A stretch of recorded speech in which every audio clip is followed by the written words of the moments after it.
This example will be showing you how will you use algebra in percentage.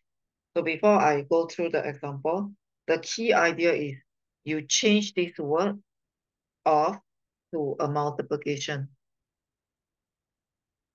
And then another one will be you change a word is to represent an equal sign. So if you slowly get used to translating the word to symbol, you will form an equation. Okay, so I show you the forming first, then subsequently I show you the thinking. So in this question, 30% of x is 42. So 30% of x is 42, then how will your thinking be like?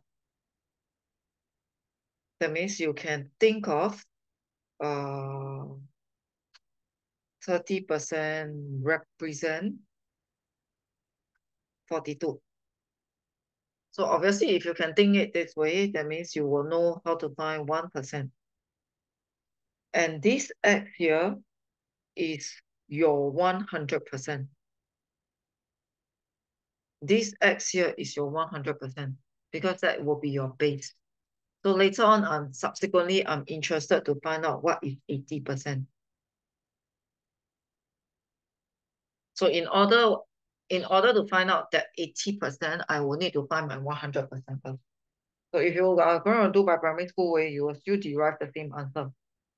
But like I say, you get used to forming the equation. So there will be some that you need to form equation.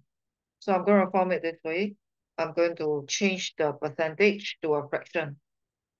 So we went through how you change a percentage to fraction. And the word of is changed to a multiply. And so it's 30 over 100 times x.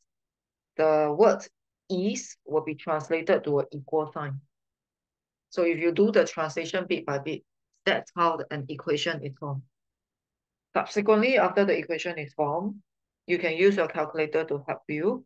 This part becomes a 0.3 times x, which is a 0.3x equal to a 42. Such a case, you just do what you will have done in your algebra. How do you solve for x? You need to solve for 1x, so you will divide both sides by 0.3. So that is how I obtain the x through algebra. So if you have done it through the primary school method, you will also get x to be 140. Ultimately, the question is asking for 80% of x. So again, I'm going to translate the words of to a multiplication. So 80% of x is equivalent to, again, I drop the percentage sign, then I change to a fraction. So change a percentage to fraction, then change the word of to a multiply, and then I will get 80 over 100 times x. And the x that we gotten is 140. So you just add in the x that you have gotten, and then subsequently you just punch calculator. So the key idea of using algebra is to recognize when we say the word of is a multiplication sign.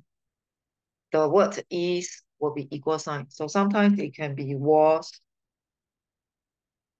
It depends. So whatever is it will be equivalent to something. So that's how we form an equation.